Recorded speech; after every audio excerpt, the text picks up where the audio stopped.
সৌরভ, তোর কি মাথা খারাপ হয়ে গেছে? আমি ওই গরিব ভিখারি বাড়ির মেয়েটাকে আমাদের মতো এত ধনী বাড়ির বৌমা করে কিছুতেই নিয়ে আসতে পারবো না। সমাজে আমাদের একটা মান সম্মান আছে, আমাদের একটা প্রেস্টিজ আছে। ওই ভিখারি বাড়ির মেয়েটা আমাদের বাড়ির বউ হয়ে এলে আমাদের তো সমস্ত মান সম্মান শেষ হয়ে যাবে। ঠিক আছে মা, আমি তো বললাম আমার কোনো প্রবলেম নেই, তোমরা তোমাদের মান সম্মান নিয়ে থাকো। আমি মাম্পিকে বিয়ে করবো আর তারপর মাম্পির সঙ্গে আলাদা সংসার করবো। দরকার পড়ে আমি কাছাকাছি এলাকাতে নিজের ফ্ল্যাট কিনবো, আর সেই ফ্ল্যাটে আমি মাম্পিকে নিয়ে থাকবো। আর তুমি তো খুব ভালো করেই জানো আমি যেটা বলি সেটা করে থাকি। সৌরভের কথা শুনে তার বাবা মা এবং বোন প্রচন্ড পরিমাণে ভয় পেয়ে যায়। আর সৌরভ যেহেতু প্রচন্ড পরিমাণে জেদি এবং একগুঁয়ে ছেলে ছিল, তাই তার বাবা মা এবং বোন তার সিদ্ধান্ত মেনে নিতে বাধ্য হয়। তাই সৌরভ তখনই খুশি হয়ে মাম্পির পরিবারের সঙ্গে কথা বলতে চলে যায়। আর এদিকে সঙ্গীতা দেবী তার স্বামী এবং মেয়ের সঙ্গে গুরুতর ষড়যন্ত্রে লিপ্ত হয়ে পড়ে। কিছুদিনের মধ্যেই সৌরভ মাম্পিকে বিয়ে করে বাড়িতে নিয়ে আসে। আর মাম্পি যখন তার বড়লোক শ্বশুর বাড়িতে প্রথমবারের মতো প্রবেশ করে, তখন সে প্রচন্ড পরিমাণে অবাক হয়। কারণ এরকম রাজপ্রাসাদের মতো বাড়ি সে শুধুমাত্র টিভি অথবা সিনেমাতেই দেখেছে। আসলে সৌরভদের বাড়িটা যে এতটা সুন্দর এবং এতটা বড়, মাম্পি সেটা বিয়ের আগে জানতো না। তাই বিয়ের পর এত সুন্দর বাড়ি দেখে মাম্পি মনে মনে প্রচন্ড পরিমাণে খুশি হয়। কি হলো বৌমা, আমাদের বাড়িটা তোমার খুব পছন্দ হয়েছে তাই না? আর পছন্দ হবেই না বা কেন? আমাদের বাড়িটা এই শহরের সবচেয়ে বড় আর সবচেয়ে সুন্দর বাড়ি। এমনকি আমরা যখন এই বাড়িটা তৈরি করেছিলাম, তখন কিন্তু মিডিয়ার লোকেরা আমাদের বাড়ির ফটো তুলে নিয়ে গিয়েছিল। খুব শখ করে আমরা এত সুন্দর বড় বাড়িটা তৈরি করেছি। হ্যাঁ বৌদি, আর এই বাড়ির সবচেয়ে বড় আর সবচেয়ে সুন্দর রুমে কিন্তু দাদা থাকে। আমি তোমাকে তোমাদের রুমটা দেখিয়ে দিচ্ছি, আর আজকে থেকে আমার দাদার রুমটাই তো তোমার রুম। এভাবে সৌরভের পরিবার শুধুমাত্র মাম্পির সঙ্গে ভালো সাজার মিথ্যা অভিনয় করতে থাকে। আর কয়েকদিনের মধ্যেই সৌরভের পরিবার তাদের চাল চেলে ফেলে। একদিন সবাই মিলে যখন ব্রেকফাস্ট করতে বসে, তখন সৌরভের বাবা মনোহর বাবু বলে, বাবা সৌরভ, আমি কানপুরে যে নতুন বিজনেসটা শুরু করেছি, আমি চাই এখন সেই বিজনেসের দায়িত্ব তুই নিবি। কেননা এখন শীতকালে আমার পক্ষে বাড়ির বাইরে গিয়ে থাকা সম্ভব হচ্ছে না। তাই তুই কালকেই কানপুরে চলে যা, তোকে মোটামুটি ওখানে 3-4 মাস তো থাকতেই হবে।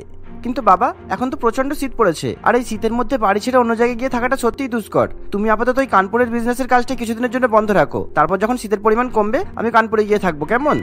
থাক দাদা, তোকে আর নাটক করতে হবে না। এখন তোর বিয়ে হয়ে গেছে, তুই বৌদিকে ছাড়া অন্য জায়গায় গিয়ে থাকতেই পারবি না। তুই এটা বলতে পারছিস না বলে শুধু শুধু ঠান্ডার বাহানা করছিস, কিন্তু আমরা সবই বুঝতে পারি রে দাদা। নন্দিনীর মুখে এমন কথা শুনি সৌরভের ভীষণ পরিমাণে খারাপ লাগে। তাই সৌরভ সেদিনই বাড়ি ছেড়ে কানপুরে থাকার জন্য রাজি হয়ে যায়। আর কিছুক্ষণের মধ্যেই সে ব্যাগপত্র গুছিয়ে কানপুরে যাওয়ার জন্য তৈরি হয়। কিন্তু বাড়ি থেকে যাওয়ার আগে সৌরভ তার পরিবারকে বলে, মা, বোন, মাম্পি কিন্তু ভীষণ কান্নাকাটি করছে। আসলে ওই বাড়িতে নতুন তো, সেজন্য খুব ভয় পাচ্ছে। তোমরা কিন্তু মাম্পির ভালো মতো দেখাশোনা করো। আমি যতদিন এই বাড়িতে থাকবো না, ততদিন যেন মাম্পির কোনো সমস্যা না হয়। আরে বাবা, তুই চিন্তা করছিস কেন? এখন মাম্পি আমার বৌমা নয়, মাম্পি আমার আর এক মেয়ে। নন্দিনী যেমন ভাবে এই বাড়িতে থাকে, মাম্পিও ঠিক তেমন ভাবে এই বাড়িতে থাকবে। তুই একদম চিন্তা করিস না। এই শুনে সৌরভ খুবই খুশি হয়। আর সে তখনই তার পরিবারকে বিদায় জানিয়ে কানপুরের উদ্দেশ্যে বেরিয়ে যায়। আর সৌরভ বাড়ি থেকে বেরিয়ে যেতে না যেতেই নন্দিনী এবং তার মা মাম্পির উপর অত্যাচার শুরু করে। মাম্পি তখন নিজের ঘরে চুপচাপ মন খারাপ করে শুয়ে থাকে। আর এমন সময় নন্দিনী এবং তার মা মাম্পির ঘরে যায়। এই যে গরিব ভিখারি বাড়ির মেয়ে, কি মনে করেছিস তুই আমাদের মতো বড়লোক বাড়িতে বিয়ে করে এসে তুই বড় লোকেদের মতো আরাম করবি? অনেক আরাম করেছিস, এবার তোর আরামের দিন শেষ। এখনই এই ঘর থেকে বেরিয়ে যা, তুই এই ঘরে কিছুতেই থাকতে পারবি না আর। মাম্পি তার শাশুড়ি মায়ের এরকম ব্যবহার দেখে প্রচন্ড পরিমাণে অবাক হয়। আপনি কি বলছেন মা? আমি ঘর থেকে বেরিয়ে যাব মানে? আমি কোথায় যাব? আপনি কি আমাকে বাড়ি থেকে তাড়িয়ে দিচ্ছেন? না, বাড়ি থেকে তাড়িয়ে দিচ্ছে না, আমাদের এই বড় বাড়িতে তোমার আসল জায়গাটা দেখিয়ে দিতে চাইছি আমরা। তাড়াতাড়ি বেরো এই ঘর থেকে। এত সুন্দর বাড়িতে, এত বড় ঘরে থাকার মতো তোমার কোনো যোগ্যতা নেই। কি বললাম, তাড়াতাড়ি করো। মাম্পি কিছুতেই বুঝতে পারে না যে তার শাশুড়ি মা এবং ননদ তার সঙ্গে কি করতে চাইছে। তবুও সে ঘরের বাইরে বেরিয়ে যায়। আর এমন সময় নন্দিনী এবং তার মা দুজনে মিলে সেই ঘরে তালা দিয়ে দেয়, যা দেখে মাম্পি খুবই ভয় পেয়ে যায়। আর কিছুক্ষণের মধ্যেই মাম্পিকে তারা তাদের বাড়ির আন্ডারগ্রাউন্ডে নিয়ে যায়।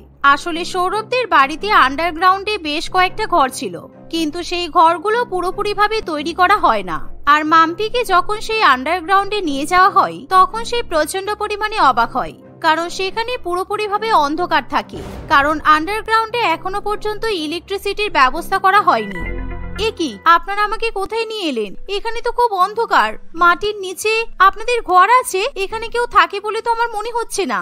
হ্যাঁ বৌদি, এতদিন পর্যন্ত এই আন্ডারগ্রাউন্ডে কেউ থাকতো না, কারণ এই আন্ডারগ্রাউন্ডে এখনো অনেক কাজ বাকি আছে। দাদার খুব শখ ছিল এই আন্ডারগ্রাউন্ডের ঘরগুলোকে খুব সুন্দর করে সাজাবে আর বিয়ের পর নিজের বউকে সারপ্রাইজ দেবে, কিন্তু দাদার আগেই আমরা তোমাকে সারপ্রাইজ দিয়ে দিলাম। এখন এখানে কোনো রকমের ইলেকট্রিসিটির ব্যবস্থা নেই, আর তোমাকে কিন্তু এখানেই থাকতে হবে। নন্দিনী, কি বলছিস কি? আমাদের এই আন্ডারগ্রাউন্ডের সবকটা ঘরগুলো কিন্তু ভীষণ বড়। মানছি ঘরের মধ্যে কোনো বেড নেই, সোফা নেই, ফার্নিচার নেই, কিন্তু এত বড় ঘরে তোর বৌদি থাকবে কিভাবে? তোর বৌদি তো বিয়ের আগে বাবা মায়ের সঙ্গে ছোট্ট কুড়ে ঘরে থাকতো, আর সেরকমই তোর বৌদিকে একটা ছোট্ট কুড়ে ঘরের ব্যবস্থা করে দিতে হবে, তা না হলে তোর বৌদি আরাম করে কিভাবে থাকবে? হ্যাঁ মা, আমি তো এটা ভেবে দেখিনি। বৌদি যেরকম গরিব পরিবারের মেয়ে, সেরকমই তো বৌদির জন্য একটা ছোট্ট ঘরের ব্যবস্থা করতে হবে। এই যে বৌদি, তুমি বরং এই ছোট বাথরুমের মধ্যে থাকবে। বাথরুম বলতে এই জায়গাটা বাথরুম বানানোর জন্য রাখা হয়েছে, এখনো পর্যন্ত বাথরুম তৈরি করাই হয়নি, তাই এটাকে তুমি তোমার ঘর হিসেবে ব্যবহার করতেই পারো। এই ছোট্ট জায়গাটা আজ থেকে তোমার থাকার ঘর। ননদ এবং শাশুড়ি মায়ের এরকম ব্যবহার দেখে মাম্পি প্রচন্ড পরিমাণে অবাক হয়। এ কি, আমি এরকম একটা ছোট্ট ঘরের মধ্যে কিভাবে থাকবো? এখানে তো ঠিক মতো আমি বসতে পর্যন্ত পারবো না। আপনারা আমার সঙ্গে কেন এরকম করছেন? দেখুন, এই আন্ডারগ্রাউন্ড এলাকাটা পুরোপুরিভাবে অন্ধকার, আর তার উপর চারিদিকে ধুলো, ময়লা, নোংরা ভর্তি। তোমাকে যে এত বড় বাড়িতে একটা ছোট্ট থাকার জায়গা দিয়েছি, এটাই তোমার সৌভাগ্য। না হলে আমরা তো ভেবেছিলাম তোমাকে ঘাড় ধাক্কা দিয়ে এই বাড়ি থেকে বের করে দেব। ধুলো, ময়লা, নোংরার মধ্যেই তোমাকে থাকতে হবে। তাছাড়া তোমাদের মতো গরিবরা এরকম ধুলো ময়লার মধ্যে থেকেই তো অভ্যস্ত। এই বলে সঙ্গীতা দেবী তার মেয়েকে নিয়ে সেখান থেকে চলে যায়, আর এমনকি তারা উপরে উঠে আন্ডারগ্রাউন্ডের দরজাটা বন্ধ করে দেয়, যার ফলে মাম্পি চাইলেও সেখান থেকে বাইরে বেরিয়ে যেতে পারে না। তাই মাম্পি প্রচন্ড পরিমাণে কান্নাকাটি করতে শুরু করে।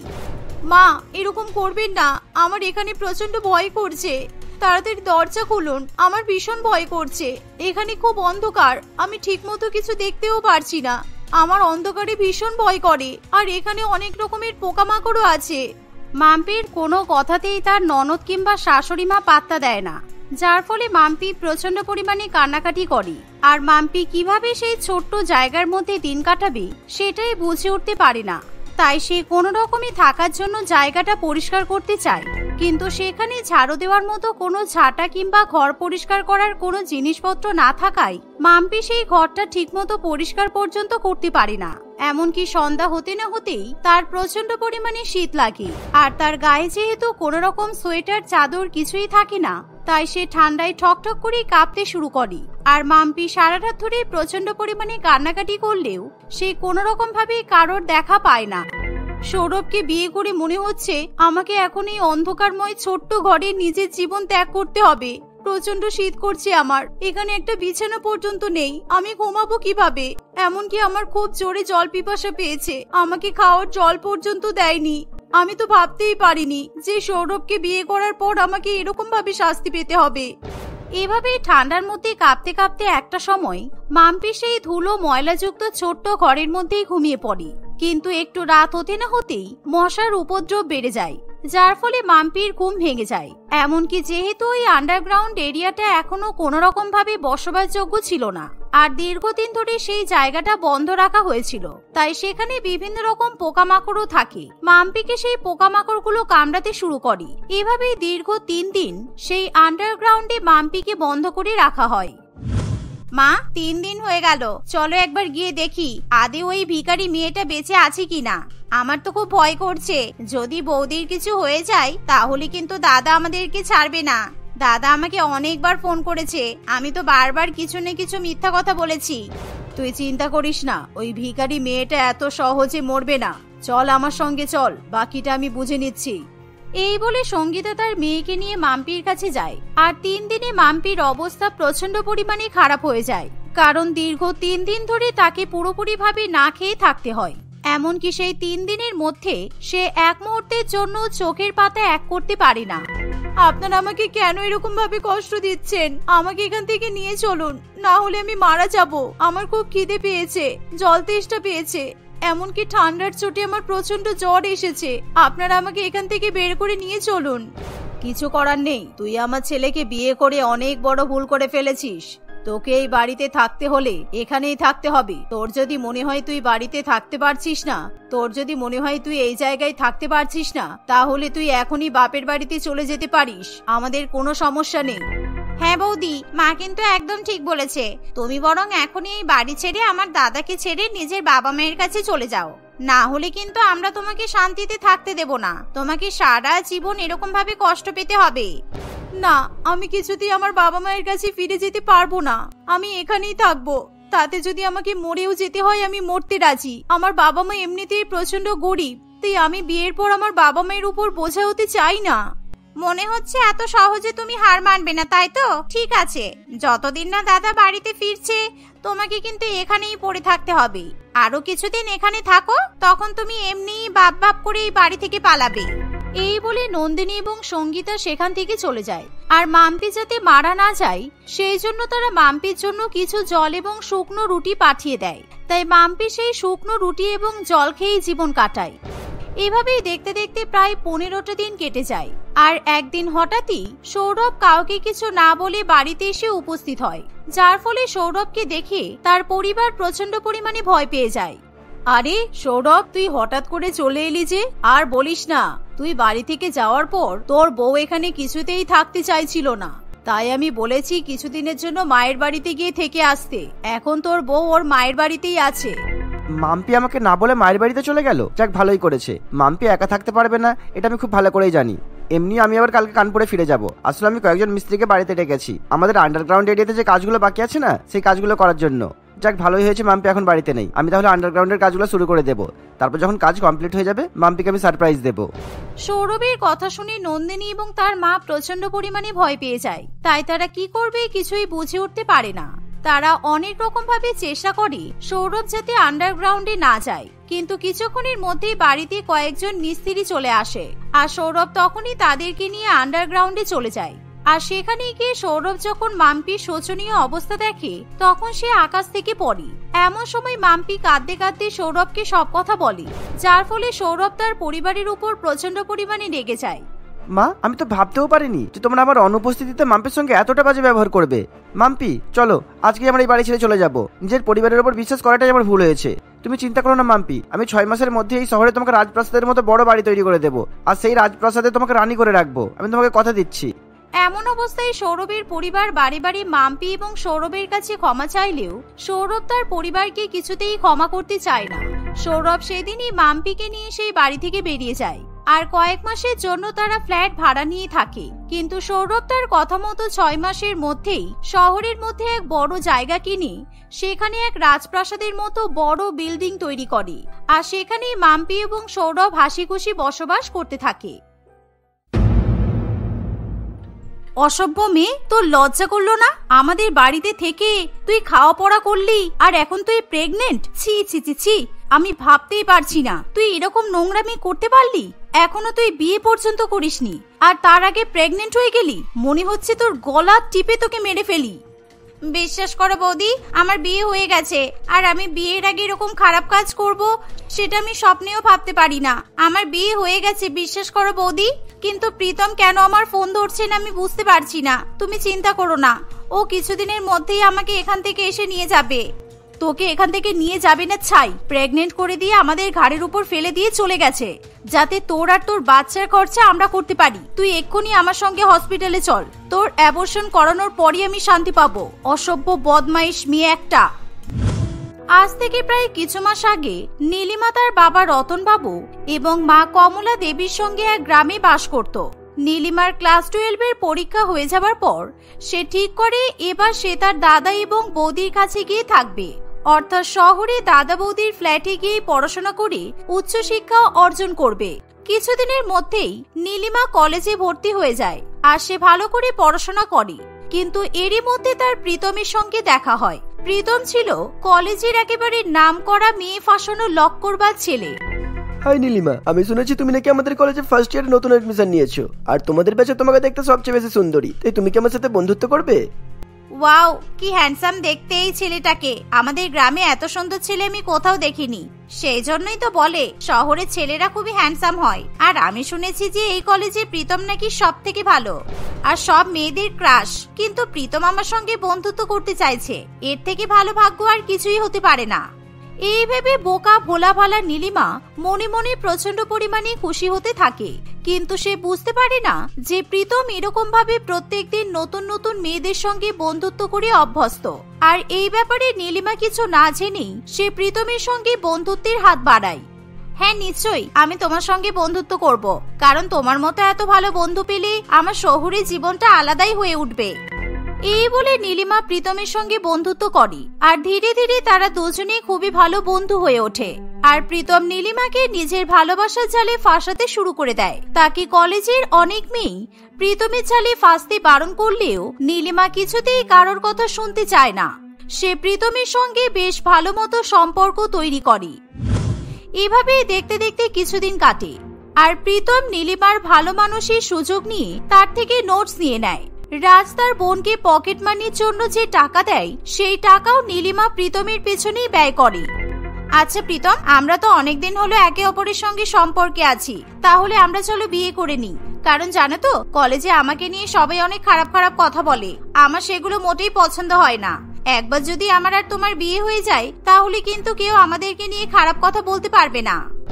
ও, তুমি শুধু এই কারণে আমার সাথে বিয়ে করতে চাইছো? ঠিক আছে, আমার বিয়ে করতে কোনো অসুবিধা নেই, কেননা আর কয়েক বছর পর তো এমনিতেই তোমাকে বিয়ে করব। তাহলে এখনই বিয়ে করে নিই। তুমি কালকে সকালবেলা শাড়ি পরে তৈরি হয়ে নিও, কিন্তু হ্যাঁ, তোমার বাড়ির লোক যেন কিছু জানতে না পারে, কেননা আমি তো এখনো কোনো চাকরি করি না, তাই আমাদের এই সম্পর্ক তোমাদের বাড়ির লোক মেনে নেবে না, বুঝেছো? ঠিক আছে, আমি তাহলে কালকে সুন্দর করে শাড়ি পরে তৈরি হয়ে থাকবো। তুমি বাইকে করে আমাকে নিয়ে যেও, তারপর আমরা লুকিয়ে লুকিয়ে বিয়ে করে নেব। হ্যাঁ, কালকে আমি তোমাকে একটা সুন্দর রিং পরিয়ে এনগেজমেন্ট করব। তারপর যখন আমাদের কলেজ কমপ্লিট হয়ে যাবে তখন আমি তোমাকে আইনিভাবে বিয়ে করব। সে প্রীতমের সঙ্গে এনগেজমেন্ট করতে পারবে, এর থেকে ভালো কিছু তার জীবনে যেন হতেই পারে না। তাই পরের দিন সকালবেলা ঘুম থেকে উঠে নীলিমা তার দাদা এবং বৌদিকে কিছু না জানিয়েই শাড়ি পরে তৈরি হয়ে বাড়ি থেকে বেরিয়ে পড়ে। বাড়ি থেকে বেরোনোর সঙ্গে সঙ্গেই নীলিমা প্রীতমকে ফোন করে আর কিছুক্ষণের মধ্যেই প্রীতম সেখানে চলে আসে। আর নীলিমা প্রীতমের বাইকে বসে একটি সোনার দোকানে চলে যায়। এই মেয়েকে আমার সোনার আংটি পরিয়ে বিয়ে করতে বয়ে গেছে, কিন্তু এমন ভাবে পেছনে পড়ে গেছে, এখন তো আমার কিছু করারও নেই। যাই হোক, আমারই ভালো, আজকের দিনটা আমার ভালোই কাটবে। একটা পাতলা সিটি গোল্ডের আংটি কিনবো আর সোনার আংটি বলে চালিয়ে দেবো। এই বলে প্রীতম সোনার দোকানে ঢুকে পড়ে আর মাত্র 3000 টাকা দিয়ে একটা পাতলা আংটি কিনে নিয়ে এসে নীলিমার আঙুলে পরিয়ে দেয়। আর এভাবে সে নীলিমাকে মিথ্যে মিথ্যে বিয়ে করে ফেলে আর নীলিমার সঙ্গে সময় কাটাবে বলে তাকে একটা সুন্দর পরিবেশে নিয়ে যায়। এর ফলে নীলিমা প্রচন্ড পরিমাণে খুশি হয়। আমি যে কবে আমার আর তোমার সম্পর্কের ব্যাপারে বাড়িতে জানাতে পারবো সেটা ভেবে আমার একেবারে খুশিতে মন নেচে উঠছে, কারণ তোমার মতো স্বামী পেয়ে সত্যি আমি ধন্য। আর তোমার জন্য আমি সব করতে পারি প্রীতম, কারণ আমি তোমাকে প্রচন্ড ভালোবাসি। এই বলে নীলিমা এবং প্রীতম একে অপরের সঙ্গে সময় কাটায়। আর কিছুক্ষণের মধ্যেই ভীষণ পরিমাণে বৃষ্টি এবং ঝড় বিদ্যুৎ সহ বজ্রপাত শুরু হওয়ায় তারা কেউ বাড়িতে ফিরতে পারে না। ফলে সেই দিন তারা একসঙ্গেই থেকে যায়। দেখতে দেখতে প্রায় এভাবেই কিছুদিন কাটে, কিন্তু হঠাৎ করে প্রীতম কলেজে আসা বন্ধ করে দেয়। আর এর ফলে নীলিমা ভীষণ পরিমাণে চিন্তায় পড়ে। কিছুদিন পর থেকেই নীলিমা চিন্তায় চিন্তায় শরীর খারাপ হতে শুরু করে। আর একদিন কলেজের বাথরুমে গিয়ে তার ভীষণ পরিমাণে বমি হয়। যখন তার বান্ধবীরা তাকে কলেজের চিকিৎসা কেন্দ্রে নিয়ে যায় তখন সবাই জানতে পারে যে নীলিমা 2 মাসের গর্ভবতী। ব্যাপারটা জানার পর নীলিমা ভীষণ পরিমাণে কান্নাকাটি করতে শুরু করে আর কলেজের বান্ধবীরা তার উপর হাসাহাসি করতে থাকে। সেই মুহূর্তে নীলিমা তার বৌদিকে ফোন করে সব ঘটনা জানায় আর সঙ্গে সঙ্গে পরমাও কলেজে চলে আসে। আজকে তুই চল, অসভ্য মেয়ে, আমার বাড়িতে থেকে তুই এরকম একটা নোংরা কাজ করতে পারলি? দাঁড়া, আমি এক্ষুনি তোর বাবা মাকে ফোন করে সব জানাচ্ছি। ছি, কলেজে একেবারে মাথা কাটা গেল আমার। এই বলে পরমা তার ননদকে টানতে টানতে বাড়িতে নিয়ে আসে। অন্যদিকে নীলিমা প্রীতমকে বারবার ফোন করার চেষ্টা করে, কিন্তু প্রীতম ততক্ষণে নিজের বাবার টাকায় বিদেশে পগার পার হয়ে যায়। সুতরাং সে আর নীলিমার সঙ্গে কোনো রকম যোগাযোগ রাখে না। আর পরমা যখন তার স্বামীকে নীলিমার এরকম কাণ্ডকীর্তির ব্যাপারে জানায়, তখন রাজও নীলিমাকে ভীষণ পরিমাণে বকাবকি করে। তুই এরকম কাজ কি করে করতে পারলি? আর ওইসব ছেলেরা একদম ভালো হয় না, শুধুমাত্র একটা আংটি পরালেই বিয়ে হয়ে যায় নাকি? ছি ছি ছি, এখন আমি পাড়ার প্রতিবেশীর কাছে কি করে মুখ দেখাবো বল? এই দেখো রাজ, আমি কিন্তু তোমার বোনকে আর বসিয়ে বসিয়ে খাওয়াতে পারবো না, আর এখন ও আবার প্রেগনেন্ট, সুতরাং ওকে এখন বাড়ির সব কাজও করতে হবে, কারণ আমি ওর পেছনে এখন মোটেও খাটতে পারবো না। এই যাও, বাসনপত্র মেজে রান্না বান্না শুরু করে দাও, আর তারপর ঘরবাড়ি ধুয়ে মুছে পরিষ্কার করবে। এই বলে পরমা তার ননদকে দিয়ে বাড়ির সমস্ত কাজকর্ম করিয়ে নেয়। আর নীলিমারও কিছু বলার থাকে না, সে মনে মনে নিজেকেই দোষারোপ করতে থাকে। সে কাঁদতে কাঁদতে বাড়ির সমস্ত কাজকর্ম করে, এমনকি রান্না বান্না করার পর তার বৌদি জামা কাপড় পর্যন্ত কেচে দেয়। কিন্তু এত ব্যস্ততার মাঝেও নীলিমা বারে বারে প্রীতমকে মনে করতে থাকে। তুমি কেন আমার সঙ্গে এরকম করলে প্রীতম? আমি বোকার মতো তোমাকে বিশ্বাস করলাম, আর তুমি সেই সুযোগে আমাকে ছেড়ে দিয়ে চলে গেলে। আমি ভাবতেই পারছি না তুমি এতটা খারাপ। হে ঈশ্বর, আমি কেন এরকম কাজ করলাম? এরকম ভাবে কিছুদিন কাটে। আর একদিন পরমা তার ননদকে হসপিটালে নিয়ে যায় বাচ্চা নষ্ট করার জন্য। অপারেশন থিয়েটারে সবকিছু তৈরি থাকে, কিন্তু নীলিমার মনে একটুও সাহস হয় না যে সে তার বাচ্চার জীবন নষ্ট করে দেবে। তাই সে কাঁদতে কাঁদতে হসপিটাল থেকে দৌড়ে পালিয়ে আসে। এর ফলে পরমা তার ননদের উপর প্রচন্ড পরিমাণে রেগে যায়, আর এখন তাকে বেশি বেশি করে বাড়ির কাজকর্ম করাতে থাকে। অন্যদিকে পরমা তার শ্বশুরমশাই এবং শাশুড়ি মাকে ফোন করে সব ঘটনা জানিয়ে দেয়। ফলে কমলা দেবীও তাড়াতাড়ি করে শহরে চলে আসে। কত স্বপ্ন নিয়ে তোকে শহরে পড়াশোনা করতে পাঠিয়েছিলাম, তুই তোর দাদার মতো লেখাপড়া শিখে চাকরি বাকরি করবি, কিন্তু তুই তো দেখছি প্রেগনেন্ট হয়ে বসে আছিস। এই খবর আমাদের গ্রামে একেবারে ছড়িয়ে গেছে, কারণ তোর বৌদি সবাইকে ফোন করে জানিয়ে দিয়েছে আমি আর তোর বাবা কিছুদিনের মধ্যে গ্রাম ছাড়া হব, শুধুমাত্র তোর কারণে। মায়ের এমন কথা শুনি নীলিমা একেবারে অঝরে কাঁদতে থাকে, আর সে নিজেকে একটা ঘরে বন্ধ করে নেয়। কিন্তু তবুও তার বৌদি তাকে রেহাই দেয় না। সারাদিন তাকে যা নয় তাই বলে গালমন্দ করে, এমনকি তাকে থাপ্পড় পর্যন্ত মারি। সেই সাথে তাকে একেবারে পশুর মতো খাটায়। আর এভাবেই দেখতে দেখতে প্রায় 9 মাস কেটে যায়। একদিন, কি হলো, তুমি খাটে শুয়ে শুয়ে আরাম করছো কেন? যাও, রান্নাঘরে পাহাড় সমান বাসন পড়ে আছে, আর আজকে তো কাজের বউ আসেনি, তাই তাড়াতাড়ি বাসনপত্র মাজো আর জামা কাপড় ধুয়ে দাও, কারণ আমি তোমাকে কিছুতেই এভাবে শুয়ে শুয়ে আরাম করতে দেব না। থাক বৌমা, তুমি সবসময় মেয়েটার সঙ্গে এরকম খারাপ ব্যবহার করছো কেন? ও তো বলছে ওর ভুল হয়ে গেছে, ও বুঝতে পারেনি। তবুও তুমি মেয়েটার উপর এরকম অমানসিক অত্যাচার করো না, কারণ মেয়েটা এমনিতেই অন্তঃসত্ত্বা, আর কিছুদিন পরেই ওর ডেলিভারি হবে, তাই এখন মেয়েটাকে তুমি একটু আরাম করতে দাও। এই বলা মাত্রই পরমা তার শাশুড়ি মায়ের সঙ্গে একেবারে তুমুল ঝামেলা শুরু করে দেয়। অন্যদিকে রাজ কিছুতেই নিজের বাড়িতে এরকম অশান্তিকর পরিবেশ সহ্য করতে পারে না, তাই সে তার বউকে সমস্ত সত্যি ঘটনা বলতে বাধ্য হয়। তুমি যে তোমার অন্তঃসত্ত্বা ননদকে 2 বেলা গালাগালি করছো, তুমি কি জানো তোমার ননদ কেন অ্যাবর্শন করায়নি? শুধুমাত্র তোমার জন্য, কারণ আজ পর্যন্ত তুমি এখনো সন্তানের জন্ম দিতে পারোনি। তোমার শারীরিক সমস্যা আছে বলে তোমার ননদ ঠিক করেছে যে সন্তানের জন্ম দিয়ে সেই সন্তান আমাকে আর তোমাকে দিয়ে দেবে, যাতে আমরা বাচ্চাটা মুখ দেখতে পারি। কিন্তু তুমি না জেনে না বুঝে সব সময় চাইছো ওর বাচ্চা যাতে নষ্ট হয়ে যাক, আর ওকে এখান থেকে তাড়িয়ে দেওয়া হোক। তাই দয়া করে তুমি ওর উপর অত্যাচার করো না, কেননা এখন যদি ওর ছোট বাচ্চাটা নষ্ট হয়ে যায় তাহলে তুমি আর কোনোদিনও মা ডাক শুনতে পাবে না, বুঝেছো? রাজের মুখে এমন কথা শুনে পরমা একেবারে হাউ হাউ করে কেঁদে ফেলে, কারণ পরমা যখন প্রথম দফায় প্রেগনেন্ট হয়েছিল তখন সে ইচ্ছা করে নিজের ফিগার ঠিক রাখবে বলে বাচ্চা নষ্ট করে দেয়। ফলে ডাক্তারবাবু তাকে জানিয়ে দেয় সে আর কোনোদিনও মা হতে পারবে না। তাই পরমা এখনো পর্যন্ত মনে মনে অনুশোচনা করে।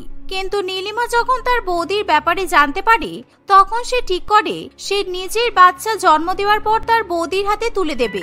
আর সত্যি ঘটনা জানার পর পরমা তার ননদের দিকে তাকাতে পর্যন্ত পারে না। সে তার ননদের পায়ে পড়ে ক্ষমা চাইতে শুরু করে, কিন্তু এরই মধ্যে নীলিমার লেবার পেন শুরু হয়ে যায়, আর সে প্রচন্ড পরিমাণে চিৎকার করে কাঁদতে থাকে। আমার ভীষণ পেটে ব্যথা করছে মা, আমি কিছুতেই সহ্য করতে পারছি না। আমার মনে হচ্ছে আমার ডেলিভারির সময় হয়ে এসেছে, তোমরা দয়া করে কিছু একটা ব্যবস্থা করো। আমি বাথরুমের দিকে যাচ্ছি, কারণ আমি দাঁড়াতে পারছি না এখানে। এই বলে নীলিমা বাথরুমে চলে যায়, কিন্তু সে বাথরুম থেকে কিছুতেই বেরোতে পারে না। তাই সে বাথরুমের একদিকে দেয়াল ঘেঁষে বসে পড়ে।